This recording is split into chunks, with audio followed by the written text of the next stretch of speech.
Clarification: the following video has been shot before I came to Paris.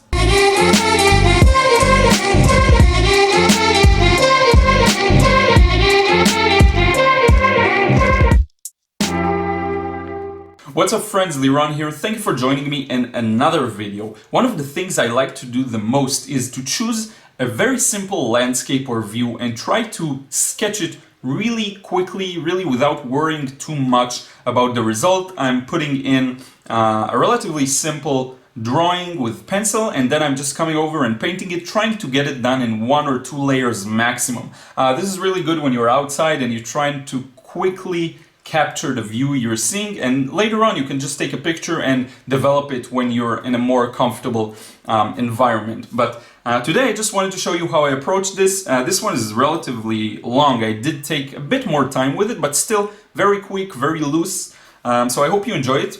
Let's get to drawing and painting this. Okay, so first I am starting just looking at the reference, and this was shot in a different angle slightly, just because it was easier for me. Hope it's still clear. Now, as it says, if you want to skip to the painting part, if all you care about is the painting, feel free to skip to about minute 7, and then I start the painting of this. But just laying down the drawing, again, it's a very simple process in this case, I think. I'm just trying to sketch out the main components of this scene. There's the road winding into the horizon, which is fairly close because it's actually a hill. And so the horizon line, the real horizon line, is obstructed by the hill. And I'm just getting in the road, some of the trees and foliage around it, because it will have an impact on the shadows. So this is why I start there. And because the road is actually the thing that leads the viewer through this painting, I want to start with that. Later on, I'll establish the trees and the shadows and all of that good stuff. But for now, the road is a good place to start. And what you see me do now is drawing those shadows coming from the left to the right. Okay, the light comes from the left here. The link to the original reference image, as I mentioned, will be in the description box. And now I'm just starting to indicate the tree on the left. Now this video is in real time, so I've received some feedback that double speed can be too fast in many cases, and it's really true when I think about it and when I compare the two. So I decided to do this one as an experiment in real time and just see what you think. So feel free to let me know in a comment below. Because my editing software has about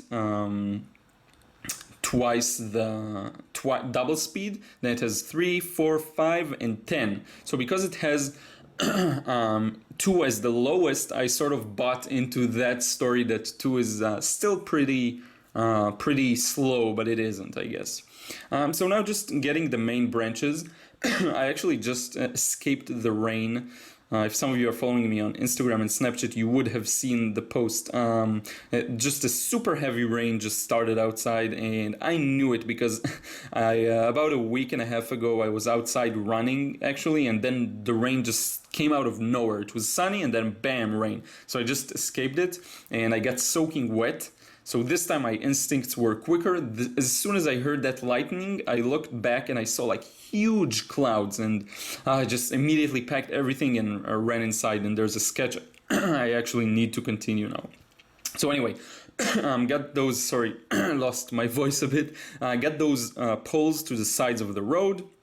Now putting in those trees to the right. Now mind you, the angle of photography here, it's my fault, it's my bad. It's a bit skewed due to the angle I'm using. So the trees, some of them look like they're running away to the right, but if you look at the right side of the moleskin, you can tell the reason for that. I'm just gonna drink some water. I don't know what's up with my voice. So much better.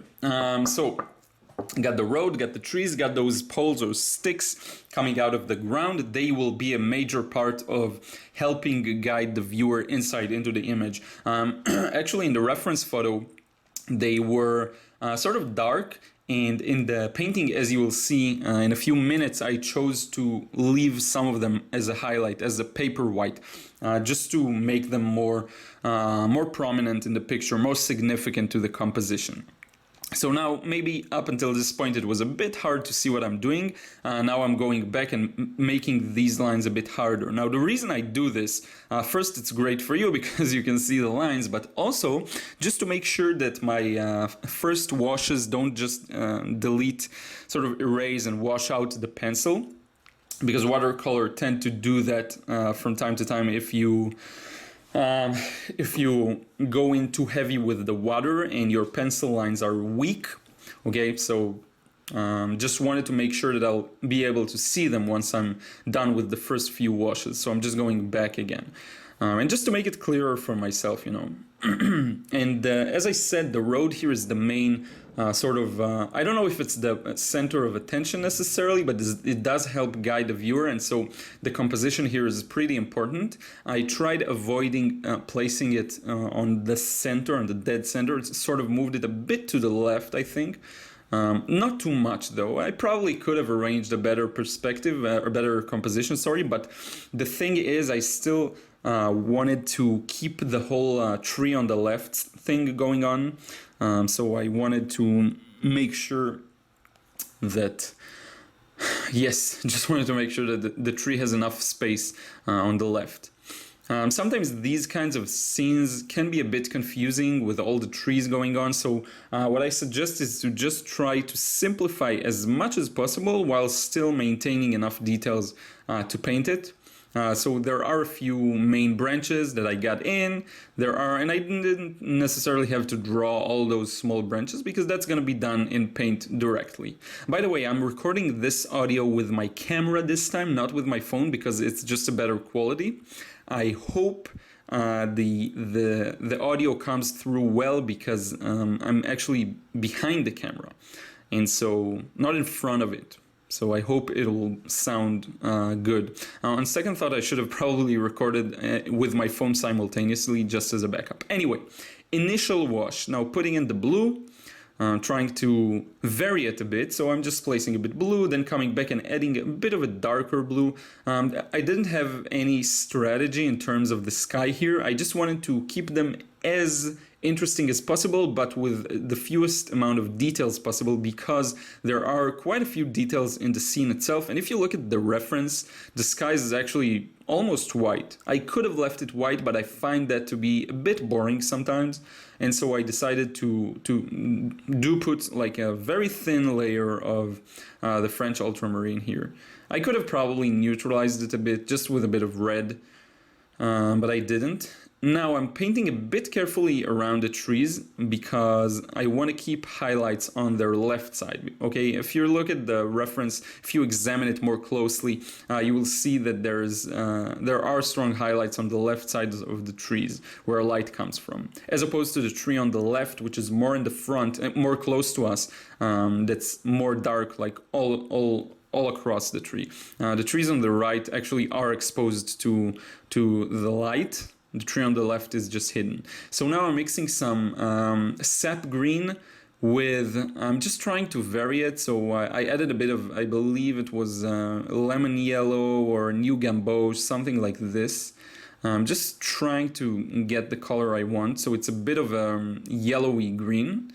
And then I just go back and put more green on it. Now, this is the part that I could have done significantly better. And you will see in another painting I just finished, I believe 2 days ago, and I will publish as a video, you will see me do this better. Because I didn't really vary the wash. I kind of just put the green in there. There's no feeling of aerial perspective. It doesn't feel like some things are in the distance so much. And granted, the scene itself, as I said, the hill is actually the horizon line, and so it can be a bit tricky because the horizon line here is very close to us, so there literally is no that much depth, but I could have indicated it better, I think. So in any case, you know, that the very far off hills still can be a little more muted, a little more neutral, just to indicate that they're far away. But don't worry, again, you will see me do this much better in the next video. You will see this. Not in the next video, but in a video that I'll publish in a while. Now I made the grass a little more yellow, trying to warm it up the closer it gets to us, even though once this huge shadow on the foreground comes, it won't matter as much. But just trying, really. It's just the stuff with aerial perspective is something that honestly I'm still learning. This is why I have courses on sketching, but I don't have courses on watercolor just yet. And I know a lot of people have been asking me, here you can see, by the way, I add some Pyrrole Scarlet, some of the red. A lot of people have been asking me if I'm going to do a watercolor course. I just don't feel like it is the right time yet. I may do it in the future. For now, I just have the sketching course and the drawing course for beginners, and the spontaneous sketching course, which will be published, I hope, in the next few months that I'm still working on. So now I'm taking some burnt sienna, and I know a lot of people like to know the specific colors, so there you go, that's burnt sienna. And I'm just trying to get the road. Now, I should have been a bit quicker here. I should have probably used more water to keep the wash wetter for long. It didn't influence it this much. I mean, I think they blended in well, but it could have been a bit better if I had been a bit quicker. But I did do, I think, a good job with blending them. It doesn't look like too fragmented, and in any case, it's going to be really heavily shaded, so you won't see this. Now, notice how I'm doing the brush strokes in the direction of the road, so from the distance to the front. This sometimes really helps to indicate the direction of movement. Okay, you will see it. You can see now lines leading the viewer into the painting. Just like when you do cross-hatching, now I'm adding just a bit of Pyrrole Scarlet, again, to the burnt sienna.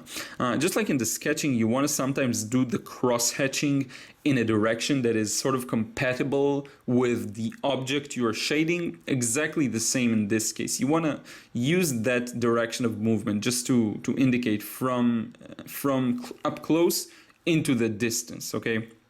And you can see how it helps. It actually helps lead the viewer. Now I should be much quicker, like with the green on the right. I'm telling myself, like, dude, come on, get to there. I will get to it now. And I'll probably start from the left here, just to make sure. Oh, okay. Yeah, so I decided it's too dark. It was actually, I think, a mistake, but I kind of tried to get some of the pigment out, just using a slightly damp brush. I didn't remember that part. But anyway, now I'm moving to the right side, the fields on the right. And really, right now, if you look at the painting, it's really unfinished. Now, the thing that's important to understand with watercolor is that sometimes the earlier stages can look quite ugly because there's still no variation in the values and the colors are very basic. And you cannot judge the painting just yet. You can't be disappointed by it just yet. You need to be really patient in this part. Just coloring around the highlights of these sticks coming out of the ground. So anyway, you have to be really patient because every painting goes through that stage of being a bit ugly. You know, it's just a part of it. When I see like great masters of watercolor doing this, they don't have that. Every moment looks beautiful. And perhaps it's just when looking at someone else's work that you can't see the ugly stage. Because many YouTubers as well that I love, I can't really recognize that ugly stage, but for my own paintings, I can definitely. And I'm sure a lot of you can relate. It just feels like stuff is not working. You're sometimes even close to giving up on the painting, and it's just a mistake. It's better to see it through and learn than to just quit in the middle. Even if it's ruined, it's just a great chance to really experiment with stuff you won't normally try because it's already ruined in your opinion or whatever. So anyway, just wrapping up that right side of the road, trying to get a few details while the paint is still wet. It's always a good idea if you can try and get some more details because it may look like the grass blades, sometimes when you get those details, it may look too strong or too, but the moment you cover it with another layer, just a little of it is gonna stay. There's a topic I don't really talk about much, which is sort of the strategy behind watercolor, and not a lot of people talk about it. I see very few people, and this is something I think all beginners struggle with, and I still do. It's like you see a scene and you really don't know, how should I approach this? Should I just cover it all with an initial wash? Should I just start with I don't know, like the sky or the trees or whatever? Should I, like in this painting, for example, the sky covers most of the trees. I didn't have to cover them. I could have just, did negative painting. Why would I want to do this? Why would I want to do that? The sort of a strategy behind the watercolor painting, the order, the work order, all of these things are never discussed, and I really hope I will be in a position one day to be so good that I can really analyze it and give people this more strategic advice, because it's really important, and I don't see anyone doing it, and it's too bad. Some people do. Nitin, if you don't know him, he's a wonderful watercolor artist. He has a channel that really started to grow recently because he publishes more videos. Nitin Singh. I will put a link in the description box. I'm writing it down for myself. Nitin Singh. Link up. So I may even do that in a card, like to the right. Check it out. It may be there on the top right corner. But in any case, Nitin Singh has a beautiful is a crazy watercolor channel. I think his skills are really good, and he does discuss this to some extent. He's one of the only ones that I saw that really discusses that, maybe along with, Tim Wilmot does like full demos, so he definitely talks about his thought process, but maybe it's more through demonstrating and not through talking.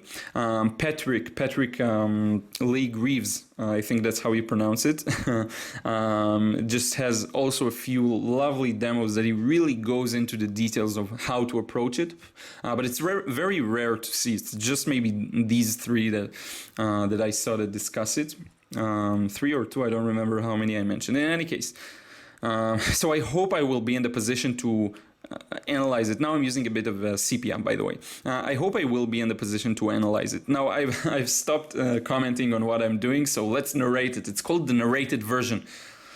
Liron, come on. So I'm doing a bit of a mix here of sepia and some burnt sienna and some French ultramarine. This is to start getting in the shadows. What I didn't explain too much is the trees. Now I'm using yellow because that's going to be the highlight. The highlight on the trees on the right is not going to be white. That will be too much. It won't feel natural. The highlight's going to be yellow, and if you examine the reference image, you will see this.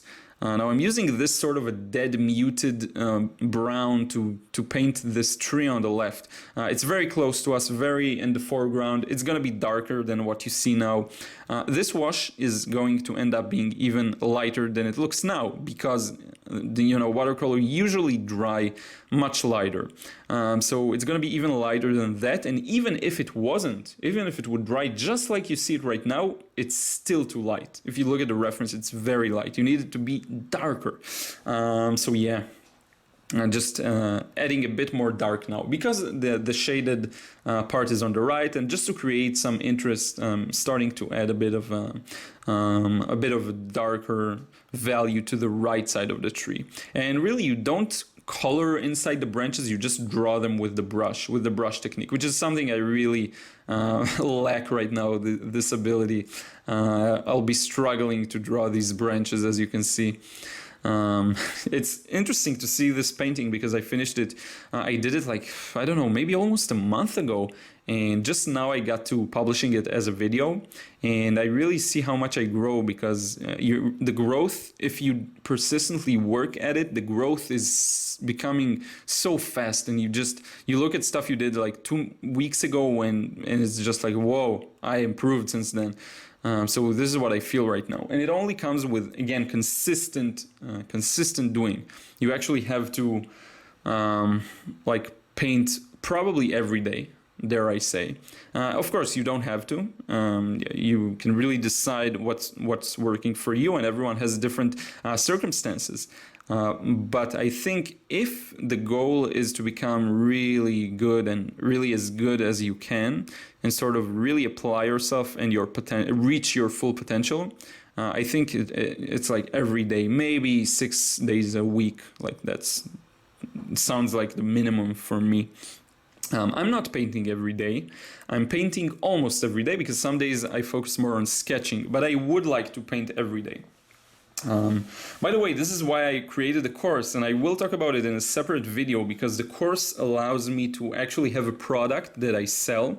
And it's fairly passive once the course is created because people buy it and I do the marketing, and it's just a snowball rolling. And I know a lot of you have purchased the course, and really I want to thank you. The reason I did this is to make more time for these kinds of things. So basically everyone that buys my course, that actually pays me money for it, is allowing me to have more time to do all of this, because YouTube, like, I don't get any money for YouTube. Of course there's a lot of business opportunities and stuff like that, but I don't get any money for it, and I don't do, like, you know, sponsorships. I don't put ads on my videos. I don't think I ever will. I mean, don't quote me on that, who knows, but I don't think I ever will. In any case, now starting to indicate those shadows coming from the foliage that's a bit above the ground. There's some bushes alongside the road that cast a shadow to the right. Now, if you look at this, the sun is probably fairly low to cast such a shadow. So it's probably around near evening, or sort of, it's not sunset yet, but it's getting there. So just a cool thing that if you want to indicate the time of day, is really important, just to get it right.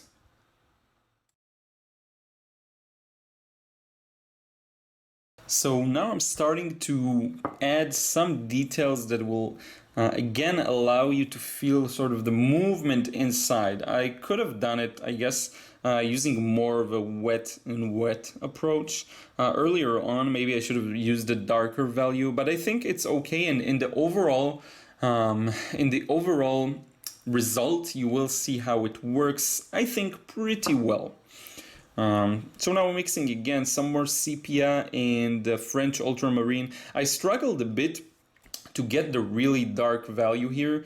It's something I improved that sense, just getting the really darker values. It's just a matter of fiddling a bit more with the paint and really taking your time. So now you can see what the highlights will do to the left side of the trees. The moment I start putting in that darker value and leaving the highlight on the left, you can see how it pops, and you can feel that yellow. This is why it was better to leave, to be really careful at least with the sky wash, because you can see that the yellow looks better in places where I didn't put the sky behind, where I didn't put the blue. The blue sort of hurts the yellow or turned it into a bit of a green. In general, I think I could have used much purer colors here and muted them less. This is an issue I'm dealing with, and I will record a video about that, about dealing with a sticking point. For me, like, muting the colors is a bit of a sticking point. I just tend to do it automatically. It's a bad habit that I'm working on resolving right now. So the tree in the back, you see the tree trunk on the back, I didn't leave any highlight. It's a bit at an angle and it's obstructed by many things. And don't forget that there are the leaves of the trees and all of that good stuff. So, you know, the highlights aren't preserved perfectly, okay, in this situation. Just adding a bit of a cast shadow. Remember that shadows are the things that really anchor things to the ground, okay? Without the shadow, it just looks really unnatural and really weird, actually. And just as a quick side tip, so sometimes an object may look a little detached from the scene, a little like it doesn't belong there. So usually it's a matter of values, and from what I experience, usually it's when the object has too much of a lighter value than it should. So if you do negative painting around something and you keep it fairly light, it may feel a little detached from the scene, which is okay, because once you paint that as well, it will improve. But just if you feel like something is detached and you don't know what's wrong with the painting, probably a darker value is missing on that object, okay? So the shadow and the base at the base of the trees actually helps us anchor them to the ground and makes them feel like they belong in this scene. And just like the shadow, also just darkening the trees themselves help us anchor them to the scene. Okay, now many times I was really, especially when starting out, I was very frustrated with, again, getting darker values, and I even made a video about it because it was such a struggling thing that I struggled with. And what I learned in the process is, first, it really depends on how much paint you use, and it's really, you have some responsibility when it comes to that, but also many of these things just happen in later washes, and you really need to be able to say, okay, maybe I won't get it as dark as I want in this wash, because maybe it just takes time, okay? By the way, I don't know what that noise is. There's like a dump truck outside with glasses. I don't know what they're doing. So sorry about that. I hope it doesn't come through too much in the recording. I don't think it does. So now you can see that the whole foreground, again, feels a bit detached. And the reason why is that the shadow is not dark enough. Take a look at the reference. The entire shadows aren't dark enough. Even the shadows across the road. Now, it doesn't mean I made a mistake. It just means that I need another wash, okay? And I don't remember exactly, but I think this is how I worked at it deliberately, you know. You can't always get it as dark as you want immediately, and sometimes you can, but you made a mistake. That's cool, you just glaze on it, layer on it. Especially if you're using a very heavy, robust paper. In this example, I'm using the moleskin, which is amazing, but it has some difficulties when it comes to multiple layers and very wet and heavy washes, because again, it's not 100% cotton. It's not really like exactly like a paper that's meant for it. It's a sketchbook, but it does achieve its purpose really well.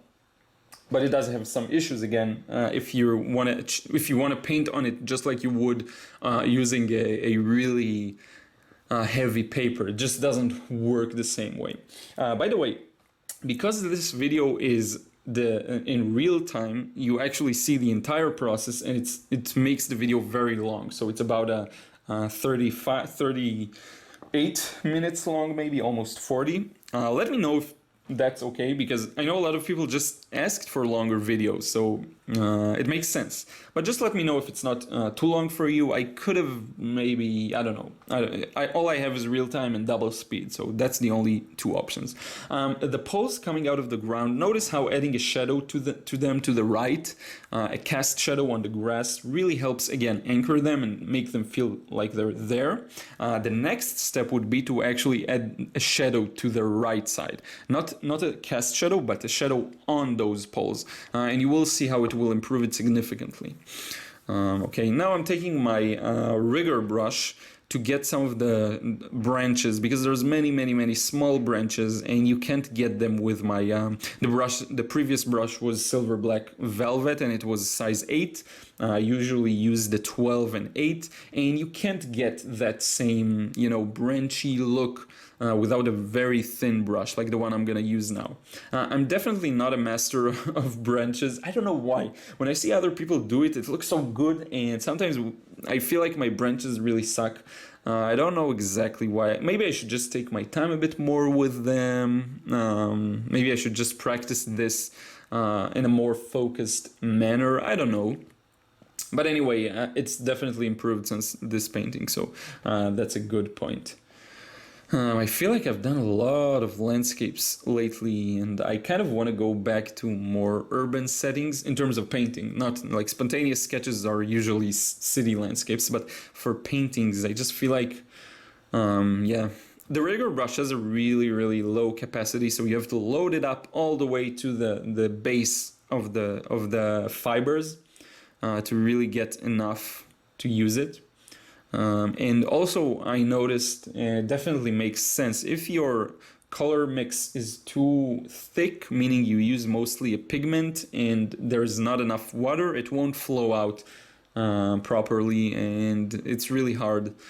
So you really got to make sure you use enough water. By the way, this setup I hope is nice because you can actually see the palette, which you usually don't get to see, and it's even easier for me to edit this because I don't have to cut out parts where I'm just mixing paints and you don't see anything. I just leave them because now you can see them. Anyway, back to the silver black velvet, just adding some more darker areas to the trees on the right. I felt like they weren't dark enough, and I was right. And hopefully you can see how the composition and the light and shadow play here.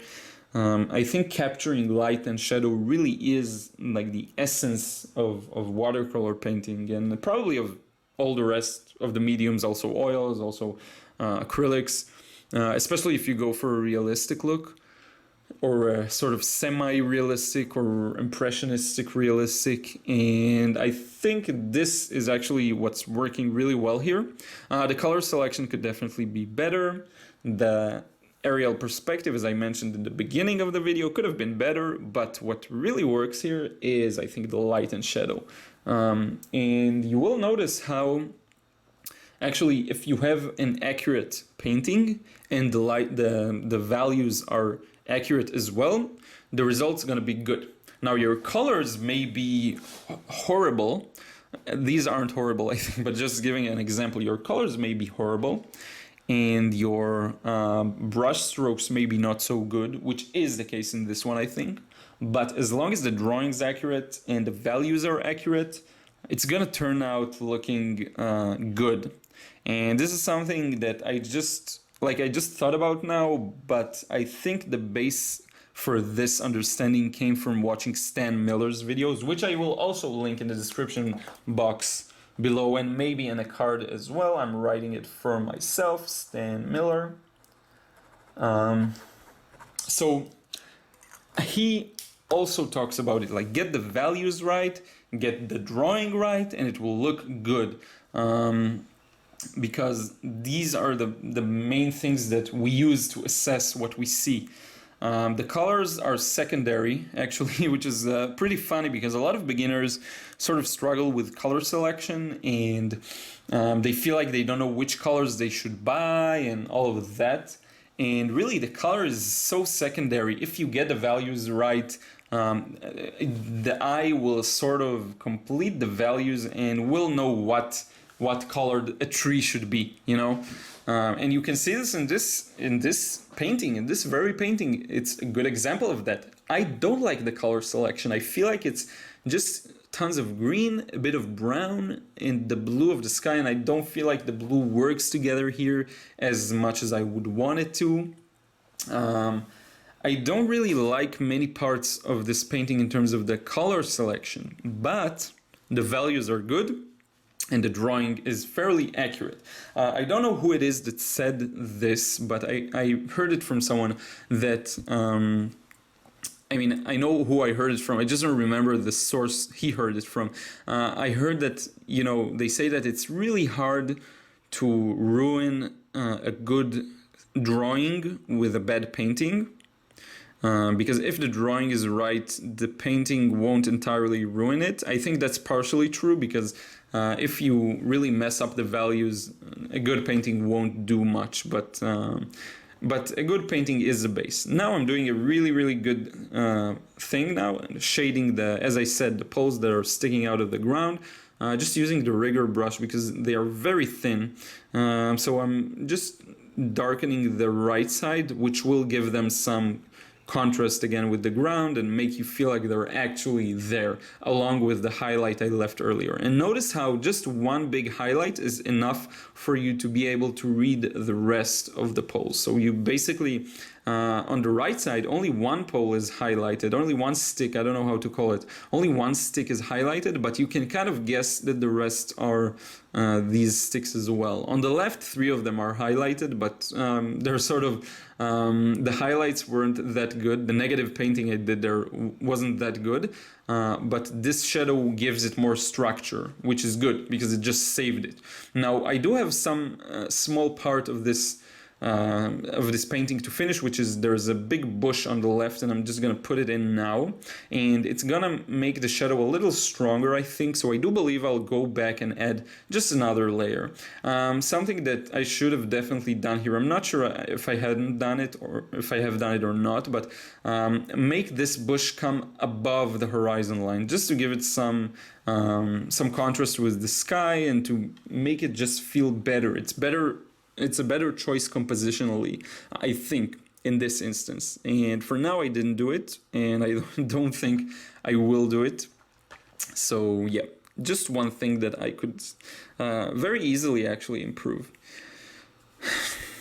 But it's fun. It's fun to look at paintings that you kind of finished a while ago. I really enjoy going back and looking at all these sketchbooks and older sketchbooks that I had. It's just amazing to see, like, you forget how bad you used to be. You really forget, and many times what looks really good today will look really bad in a while. Now, I don't think I'm that bad, definitely not. I think this is a really good painting. I just think there's a lot of basics that I neglected, especially the color theory. It's pretty much that. Brush strokes, you know, it takes some time to improve, a lot of experience. So just trying to add some darker shadows here. Some of the parts where I add these shadows weren't completely dry, which was maybe a mistake to just go in like this. But I think this one is pretty good. I actually think the end result, I'm really pleased with it. I just discovered the trick with hair dryer, I don't know how you call it, a blow dryer, that you can just help the painting dry faster. I found a blow dryer in the apartment here, and I just started using it, and it really saved me a lot of time, and yeah, I'm a bit impatient. But anyway, I think this is it. The painting is come to an end now. Here's the final result, and this is it. Thank you so much for watching. Let's wrap it up. So I hope you enjoyed this video. Final result here. Really quick, really loose. Again, not too worried about it. You saw I used relatively fragmented washes. I painted actually around the trees, and I didn't make sure to cover everything or glaze or layer it properly. So just a fun exercise to do. I do plan on giving you a tour of my sketchbook, which has quite a few more of these, that style. It's actually one of the styles that I really like to work in, because then you end up with a sketchbook full of sketches from different places. It's really fun to take a look at it, remember all of the places you were at, just nice memories from the paintings you did. One really cool phenomenon I noticed is when I go over this sketchbook or any other sketchbook and there's like detailed paintings and sketches, I really remember everything from the day I did them. So I remember if I was listening to music, I remember it. I remember where I did them, of course, and